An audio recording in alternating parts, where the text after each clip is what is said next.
Okay, welcome Beth. Welcome Chef Beth from Oakland, California. We're so glad to have you join us today for our To Live to Cure wellness cooking class. So thanks for joining us. This is being recorded, so if you're cooking from your kitchen and you don't want to be part of this archive, then feel free to turn off your camera and mute your microphone. And Chef Beth can do that as well. Mute us if there's a lot of background noise, but you're also welcome to leave your video on, and then that way we can have a conversation while we're cooking, which is kind of the best part of cooking together and seeing one another. So welcome Beth. I'll let you introduce yourself, and then I'm going to actually turn my video off and head upstairs so I can cook along with you. Great. Well, welcome everybody to the Cotton Candy Castle. And my name is Beth Castroll. And I was going to share a screen with you, and that's okay. We don't have to. Yep. Here. There you go. Great. Okay.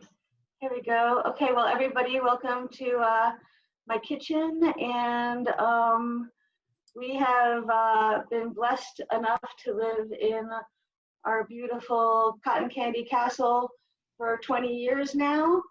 And we have a very small kitchen here that I work out of. And I've been cooking for about 30 years. I'm a Culinary Institute of America graduate from Hyde Park, New York. And I've worked for catering companies in the Bay Area for about 10 years. Here in the background, we can see an occasion where I was one in a nonprofit charity to make desserts for 6 people. And here we can see in the background the desserts that I remade. I was auctioned off for $15,000, and we made desserts for about 10 people that night for good causes. So we like to make sure that we're, always keeping in the spirits of, helping everybody else when we can. And today we are going to be making turmeric and black pepper flavored apples, which become an apple stew that are going to go over a creamy ancient grain called farro. And one of the reasons why I like this dish for people who are, suffering from illness or inflammation, cancer, is because it fulfills many needs that we have to give self-care to our bodies. So, the first thing that I'd like to start off with today is talking a little bit about the farro, if I can get my stove to work. I have a 1920s Wedgwood stove that doesn't always like to, perform the way that I like it to, but with a little bit of love from a clicker, we can get it going. And so I'd like to start off with the farro because it takes about 20 minutes to boil and get to that consistency of oatmeal or risotto. And this is a very flexible dish. And what I've done is I've taken a half a cup of pre-measured farro, and I'm just going to go ahead and toast it in my pan here. The reason why we're going to toast it is it's going to set a little bit of the outside proteins on the grain itself. It's also going to sort of give an aroma of nuttiness and sort of pep up that flavor a little bit. The other thing it does is it wakens up the natural oils that are on the outside of the farro. And, I guess those are the reasons why I do it.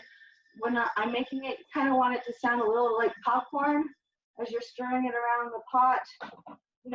Farro is a whole grain, so it's high in protein, and it's slower in their digestion tract. So we're talking about people who have gluten intolerances. Hi, go ahead. I was just going to ask, actually, because I was hesitant to buy the farro because it's a wheat-based product. But then when you said it was ancient grain, so I'm substituting arborio. But I was wondering about that. Can you talk a little bit about farro as it relates to like maybe someone that is gluten-free? Is that something that maybe is less hard on the stomach, or? So farro is a wheat grain. So if you cannot eat gluten because of celiac, then and I'm going to add my faro is beginning to toast up, and you can smell it's getting a little bit nutty. You're not really going to get any color on it. So, and I'm going to add the water, and then I'll come back to your question here. Okay, thank you.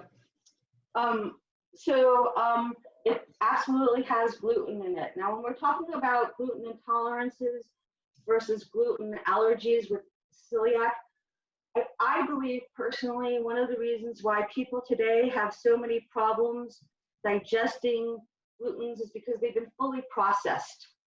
And that, so with a white flour or, you know, like an AP flour, all-purpose flour, what happens is that because it's processed, your body breaks it down very quickly, and then it sort of goes into this sort of sucrose gluten shock kind of thing. With the whole grain that we're talking about here, farro, which is very close to something like a pearl barley, that your body breaks it down much slower. It takes time to, you know, for your gut to process the unprocessed wheat. And with that being said, I feel like if you are gluten intolerant, it may be better. But if you are celiac, then this is not a dish for you. Got that it. answers your question. Yeah, it absolutely does. Thank you. I am going to substitute the arborio risotto, and I'll let you know how it turns out, because I think it'll be delicious. So, but next time I am going to try the farro. Great. And you know, one of the reasons why you know, I also picked this dish was because it is so flexible. You can substitute oatmeal. You can, if you are gluten intolerant or gluten free, go ahead and substitute maybe a brown rice. That all of these things are, I guess the way that I like to do my cooking is that there really is no wrong way. It is all building off of a foundation of principles where we're taking a, you know, a grain and adding something that's flavorful and healthful to it. So we've gone ahead and we've come up to a boil. And once we come up to a boil, we're going to put that lid on, and we're just going to bring it down to a simmer. I like to call it a rolling simmer because the bubbles are still coming all over the top of my stove. The bubbles are still going, but it is not a rolling boil. Because what we want to do is with these grains, particularly, is what we're trying to do is make a creamy texture. We're trying to actually get those starches that are in the grain to come out and kind of give you that milky flavor. So once we have our farro going, the other thing I'm going to do is I'm just going to put a little bit of salt into this. People are a little bit salt scared. And that I want people to know that salt is definitely a nutrient that our bodies need. And that when I use salt in cooking, I like to use a salt that has as many nutrients in it as possible. So today I'm using a Himalayan pink sea salt or Himalayan salt. I will use sea salts, but you'll never see me use an iodized table salt. I think that it is the lowest form of salt. So if you're going to use salt in your kitchen, my preference is crystal kosher for cooking, because when I pick it up, I can feel the grains of salt. I know each time that handful is going to be, or that pinch is going to be the same. I use the kosher salt things for salting my vegetables water, my pasta water, for my baking. Anything that I'm putting flavor into, I'm going to use the pink Himalaya salt. Okay, so now that we've got our farro on going, I'm going to put it on the back burner, and I'm going to move my other pot up front, and we're going to talk a little bit about Ayurvedic and how that is helpful for reducing inflammation. So when we talk about the principles of turmeric and black pepper, they're hand in hand, and that we like to pair the turmeric with the black pepper because the black pepper actually activates all of the anti-inflammatories within the turmeric. When we're talking about Ayurvedic, we're talking about in the morning, we like to heat up the system. So we're using hot, spicy flavors in the morning to warm you up, to get you going. Later on in the afternoon, when we talk about Ayurvedic, we cool the system down and prepare it for night. So at nighttime, you're going to be eating yogurt and cucumber and things like that that will soothe you a little bit. So that's why we're going to start with these high protein grains first thing in the morning. We're going to top them up with something spicy. The other thing that I like to say about this is that you don't have to just eat it for breakfast.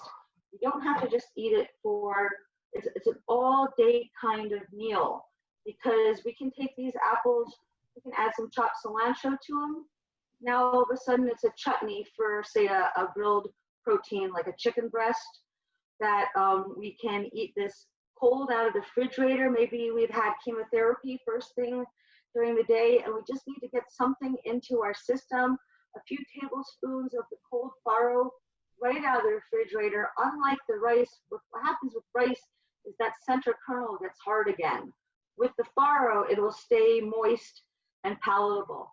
Let's say you don't want to have the apples on your farro. A little later on in the afternoon, we can heat up the farro in a microwave, add a handful of Parmesan to it.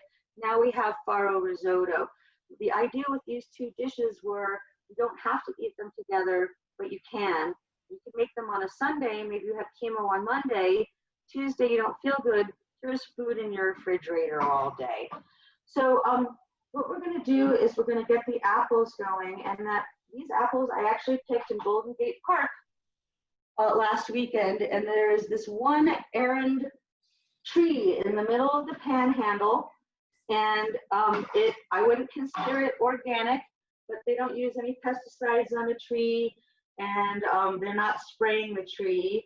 And so, you know, there's no really wrong way to, cut these apples. You don't have to have the best knife skills. What I do is I basically just take the apple and I cut around the core, and here's the core, it's all squared up. And I just throw it into my garbage disposal. And then for this dish today, I'm actually just cutting these into dices instead of slices. And the reason why I decided to dice it is because it just kind of fits nicer, on, whatever I happen to be serving it with later on today. And so through the magic of Zoom and getting up a little bit earlier in the morning, I've gone ahead and pre-cut my apples. And, usually apples will oxidize and get a little bit brown when they've, been cut through. If you don't have a lot of energy and you want to do what I would call your mise en place, which stands for mind in place, and that's what we chefs say when we are going to get our ingredients together, because we're going to get our mind in place. We're going to have everything laid out and ready to go. So we're not looking for ingredients. We're not wondering where that last minute ingredient is coming from. So this is something that if you are not feeling good, you can cut your apples on day one, and then you can take your tablespoon of lemon juice, which is going to go into this recipe anyway, and you can coat your apples with the lemon juice and just go ahead and give them a little stir, and that will stop the oxidization process on them and get you one step closer to your recipe if you're making this, say, over 2 days. So then the next thing that I want to show you, and this is kind of a neat cooking trip, is when you have ginger from the supermarket and it is completely unpeeled, what I first like to do is I just like to snap off a knot.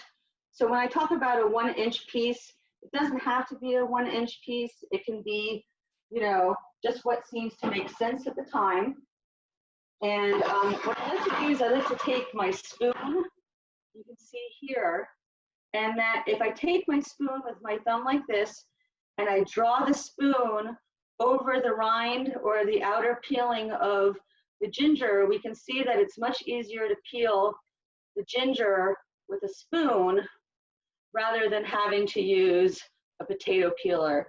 And it leaves more of the original shape of the ginger intact, and it doesn't create little hairs or fine threads of ginger throughout the peeling process like a potato peeler would. So, and you know, if you don't feel like peeling this ginger all the way, you're going to pull it out of your recipe anyway. So there's no reason to have to get every ounce of peel off of it.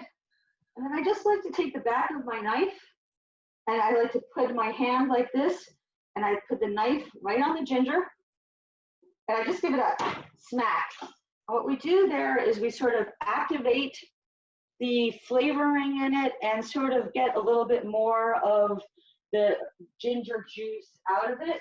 And I'll go ahead and pop the ginger right on the apples. And then I have a cup of orange juice, which I have already pre-measured out. Now listen, if you only have three-quarters of a cup of orange juice, that's fine. Add a quarter cup of water, add a quarter cup of apple juice, add a quarter cup of cranberry juice. What I'm trying to get at is that you're just trying to add moisture. When you're adding moisture to a recipe, I like to add flavor. So if a recipe calls for water and I'm making something savory, why not substitute chicken stock or beef stock or wine? There are all different ways of, you know, adding flavor and adding nutrients to a recipe when we're talking about adding water. So then I'm going to add my 2 teaspoons of turmeric, and I'm going to add my teaspoon of black pepper. And then I'm going to show you another kind of neat trick with honey is that, you know, when we're talking about using 4 tablespoons of honey, the first tablespoon of honey seems to be a full tablespoon.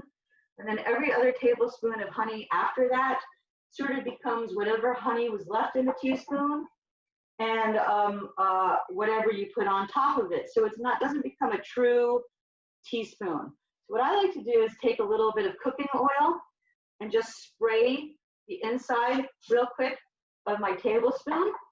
And then by dipping that into the honey, what we can see is that the honey comes fully off the spoon without leaving too much inside the spoon. I'm just going to go ahead and run my finger off of it. And that way, you've got less of a mess to deal with. So we're going to add a quarter cup of honey. And the reason that I like to add honey to this, and there's no wrong reason, you can use brown sugar for this. If you're having too much sugar in your diet, you can use something like an agave syrup in this. If you feel like adding maple syrup to it, really it's your own form of sweetener that you're adding to this.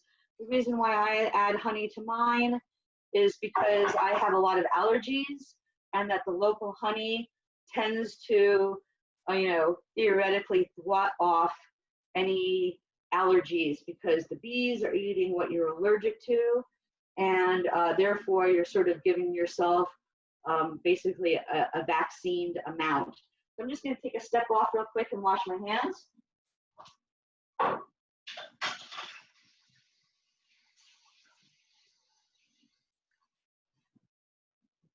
I can't stress enough, especially to cancer patients who are going through chemotherapy, that you need to keep everything clean, keep your hands washed, because maybe if you're caring for somebody else, or maybe you know, caring for yourself, you want to make sure that, you know, you are not adding or introducing any kind of you know, cross-contamination from perhaps, you know, not fully, you know, just sanitation is a good thing in the kitchen. I guess that's the best way I can say it politely. So once you've added all the spices and honey and orange juice and lemon juice to your apples, I also once again like to go in for my pink salt and just give it a pinch. What happens is salt brings out sweetness within this dish. And so really I'm adding salt to almost everything I cook with. And that we can see here, I hope you can see that, you know, these apples have turned this lovely yellow color here. And we're going to bring them up to a boil, and we're going to check on our farro, which is coming along nicely.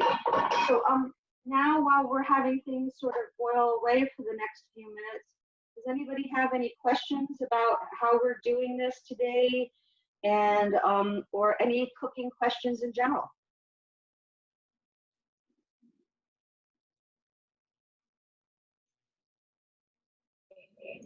Hi, Beth. Hi. This is so fun. Oh, I good. like that you can prepare this over several days. Oh, look. Hi, Chris. How are you? I'm really good, Beth. Are you wearing? I'm the chef over here today. He's the And are sous you chef. wearing an Oakland A's hat just for the occasion? Just I for am. you. Go A's! All right, maybe next year. Maybe next year. No, I was wondering, so would the kind of, whenever you're using like a whole grain like farro, would you kind of go through that kind of toasting, or is that just kind of really specific to farro? No, I toast almost any grain that I work with. Brown rice, the arborio rice, if you're making risotto, they tell you to toast it until it becomes opaque. Yeah, I think that, it kind of burns off any potential for any rancid oils that might be sitting on the outside of the grain. It, tightens up the outer hull of the grain a little bit to introduce the water to protein, the protein to water. And yeah, I think it's just a good flavorful thing here. And then maybe we have some questions in the chat room. Yeah, I'm not sure. I'm gonna unmute myself again. Okay, so yes, absolutely. You can add cinnamon, you can add nutmeg, you can add cardamom. You can Pumpkin pie add, spice? absolutely. Well, 5 spices, ginger and cinnamon, and you've already introduced star anise is another thing that is in there. And then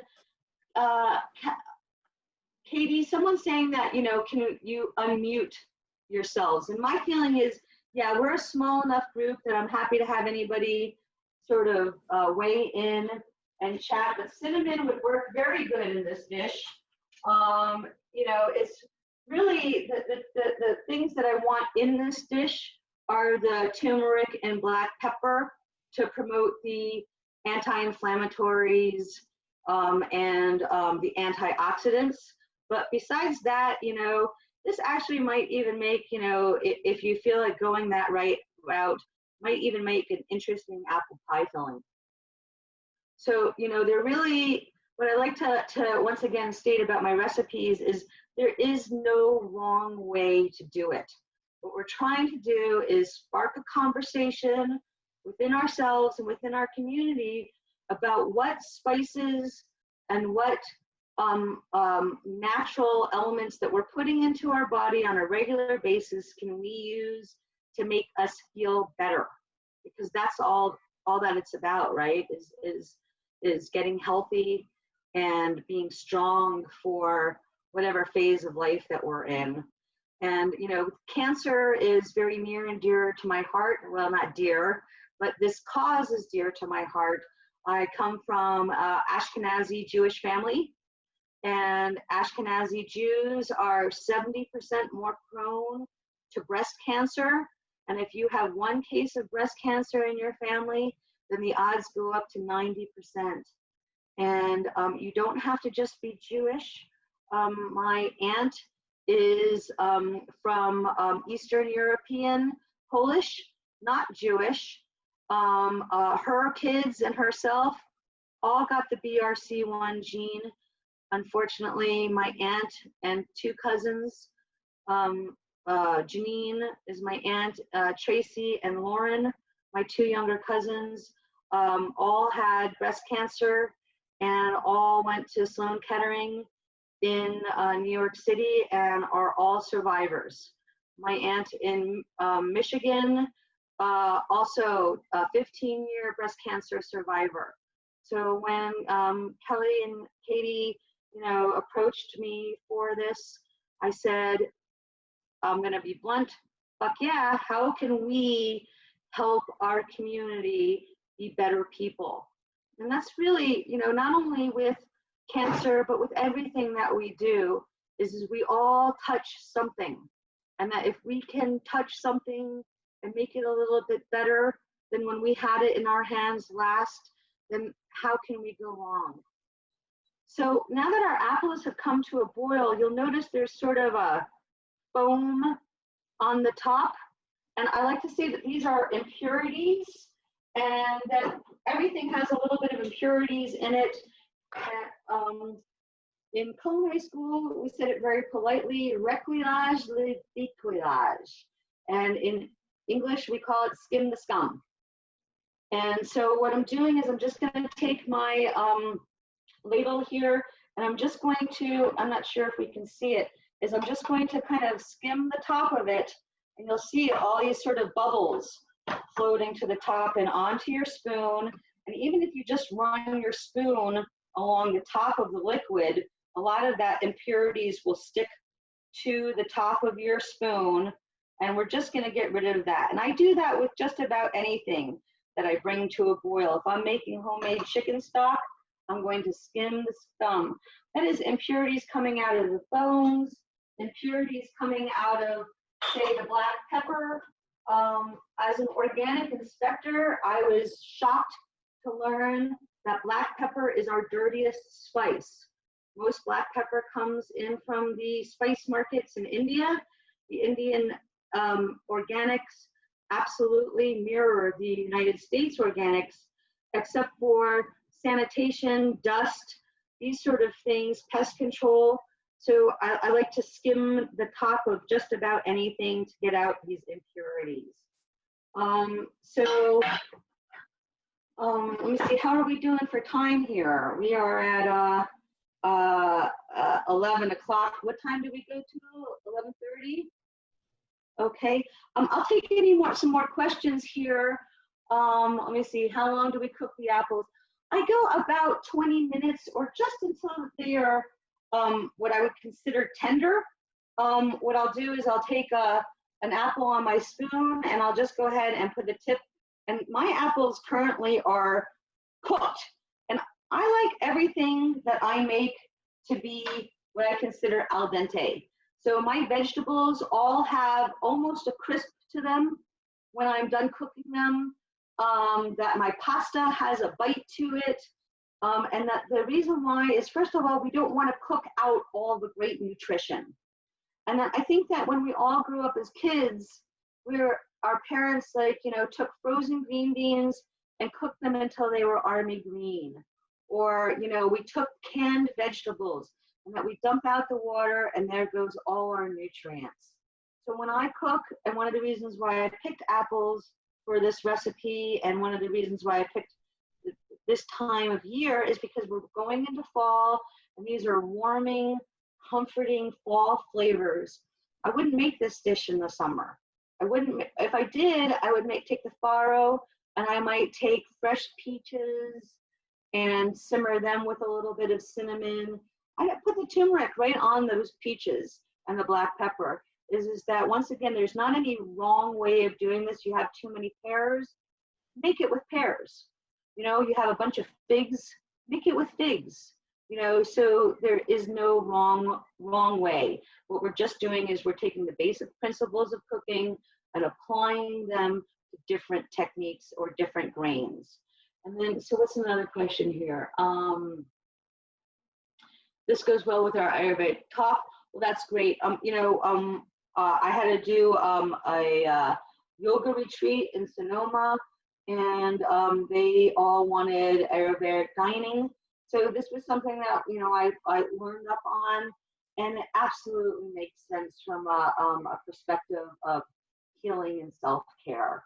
So when your apples get to the point that you feel that they are tender, if you want this to be a syrupy dish, turn that heat up, boil it down.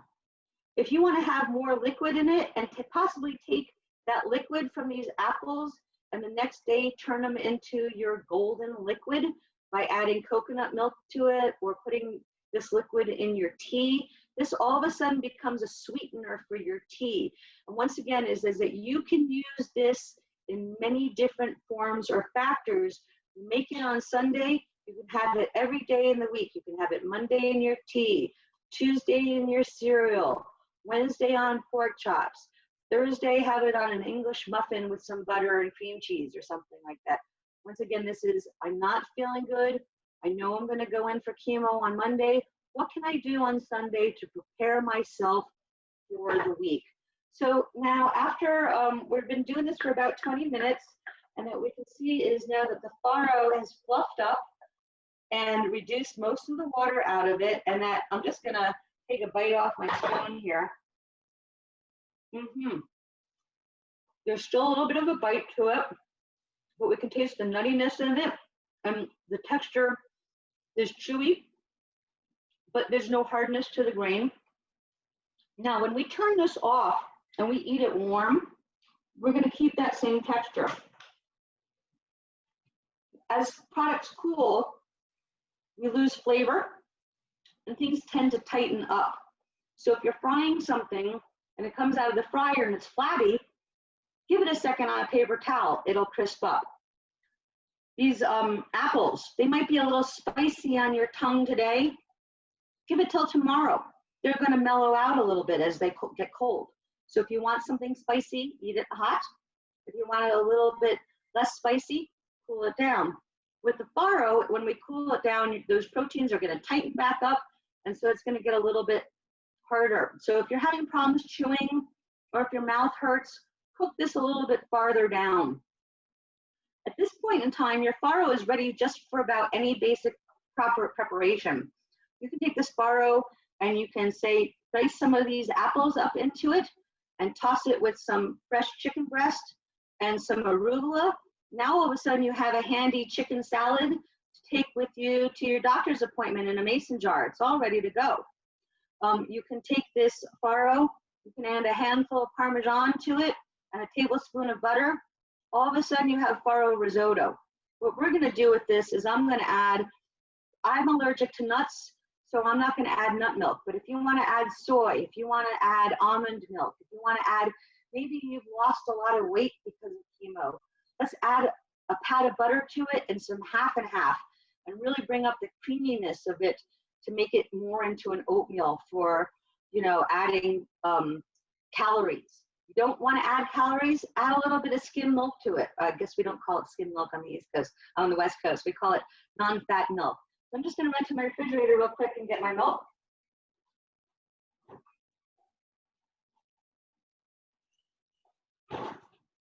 I don't know if anybody, you folks out there in Zoom land, ever use these products. This is a great product. I like it a lot. These are Horizon organic milk, low-fat milks. They are shelf stable. And when I go camping and I need to have milk, it's all ready to go. It can go in my tea, it can go in my cereal.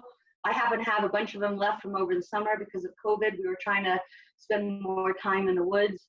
So the other thing that I like about it, we don't drink a lot of milk here at Cotton Candy Castle, so it's a small amount of milk that's not going to go bad in my refrigerator.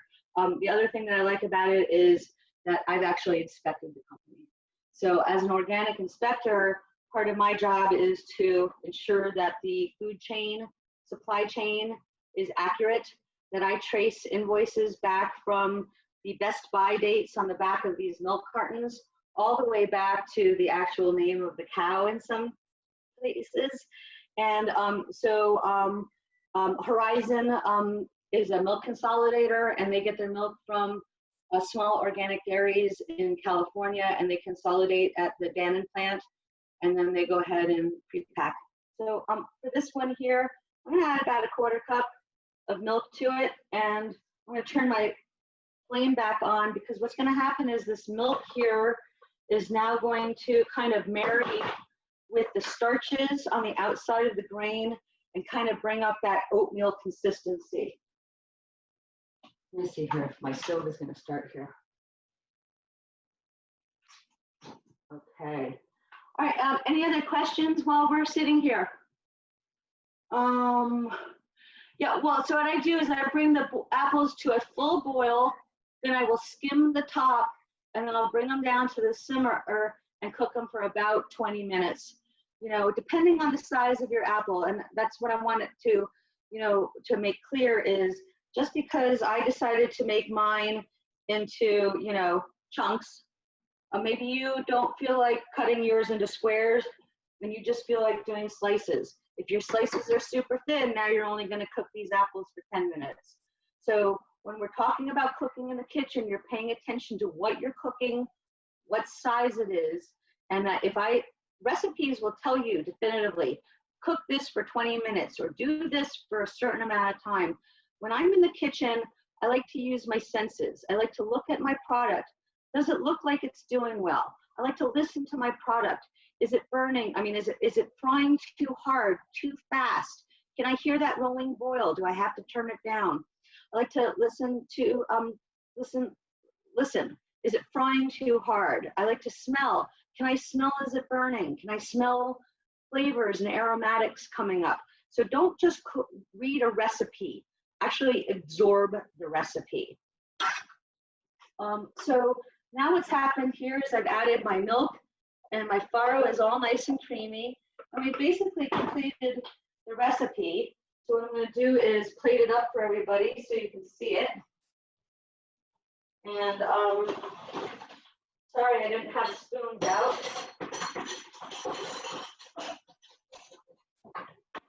We're going to do a little bit of a chefy presentation here today. So I'm going to take this beautiful wine glass here.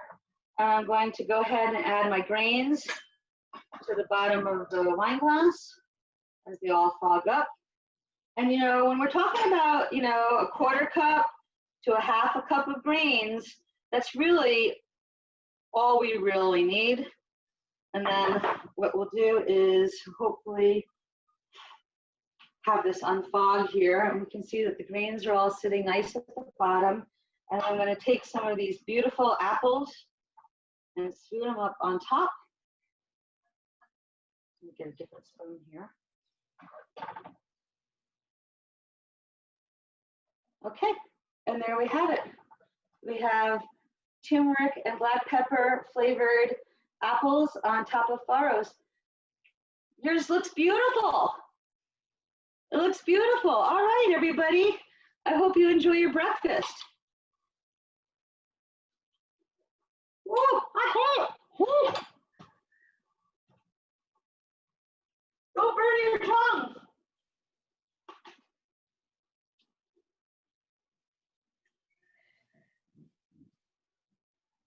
Hood River apples. That sounds delicious. You know, my feeling about cooking is that you want to cook what is ever fresh and local. You know, if you are in your supermarket and it is December and you are eating asparagus, you're eating the wrong food.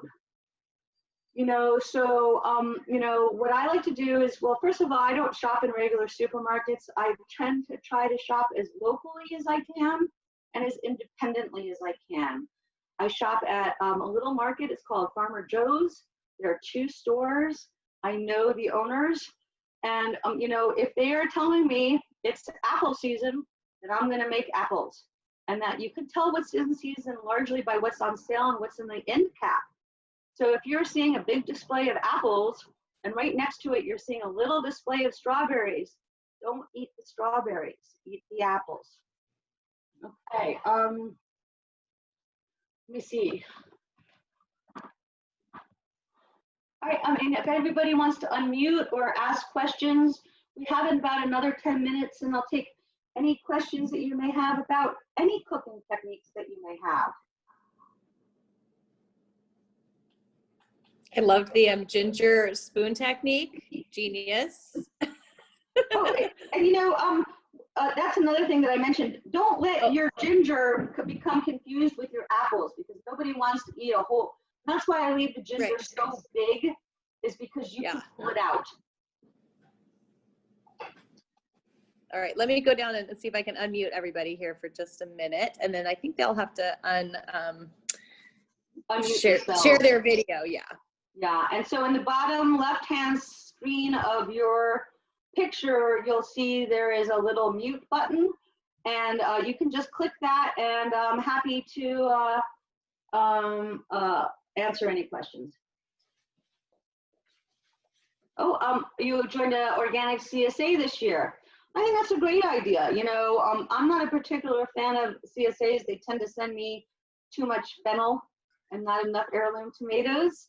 But a lot of these CSAs are now, you know, you're able to say, I don't want fennel, I don't want parsnips, just send me green leafy greens. You know, I think that's a great thing.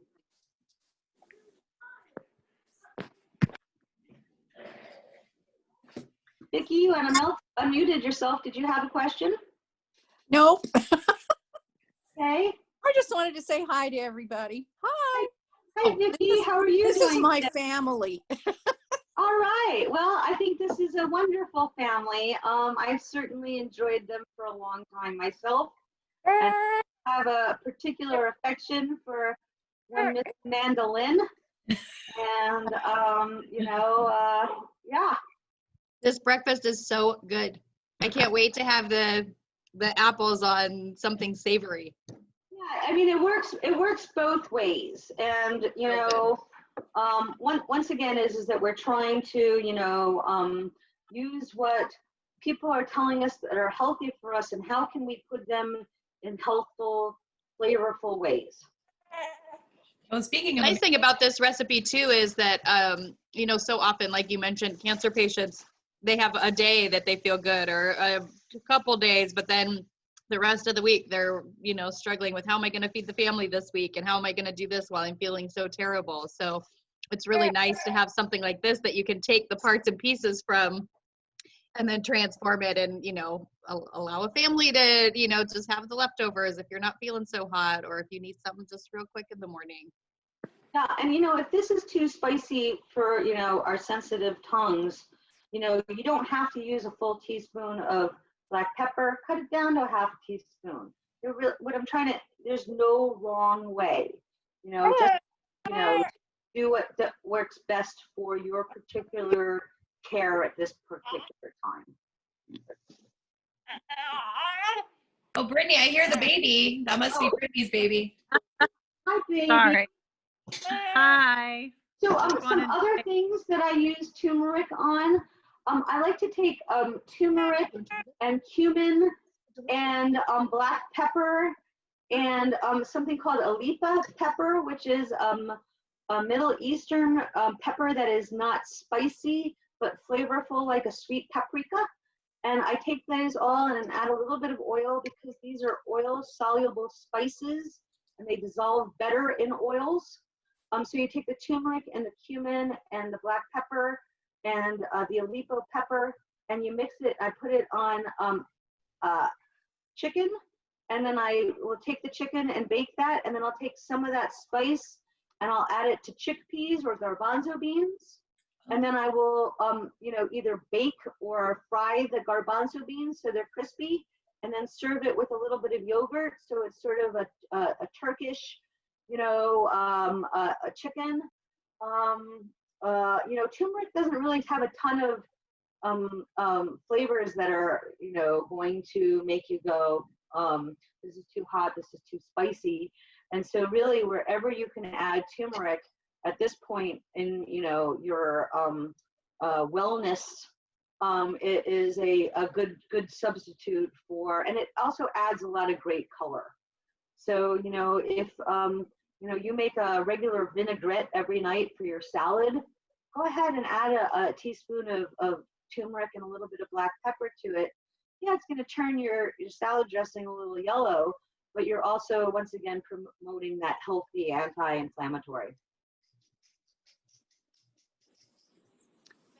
When you were toasting the farro, do you toast it in a dry pan, or do you put a little butter in that typically, or do you do dry? I do it in a dry pan. Absolutely. Now, once again, is if you need to introduce more fat into your diet because you've lost a lot of weight due to chemo, go ahead, add a tablespoon of butter to that and toast it in that. The other thing is when I mentioned that these are fat soluble vitamins and nutrients, turmeric really likes butter. So, there's, it makes it more flavorful. It bonds to your body better by using the fat. And that we have a little bit of fat in the farro from the half and half or milk or nut butters, or nut milks or soy milks that you're doing.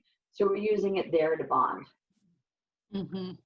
And then we have, so we have water soluble and we have fat soluble. So water solubles would be things like, let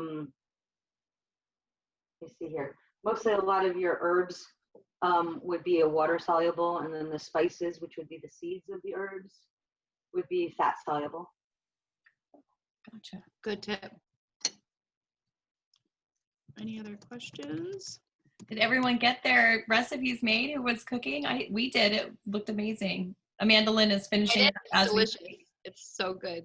It's like I can't wait to go try it. I'm not it's going to burn not my too tongue. I'm spicy gonna at give all. it- I thought it would be a little spicier. I mean, it's like the perfect, like you said, like heat to like warm up your body, not like so spicy it like, you know, bombards your tongue, but it just warms you up from the inside out.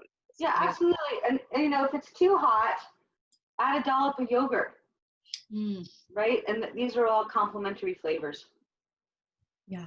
Well, and the yogurt would be the creaminess too in the porridge. It would be delicious. Absolutely, absolutely.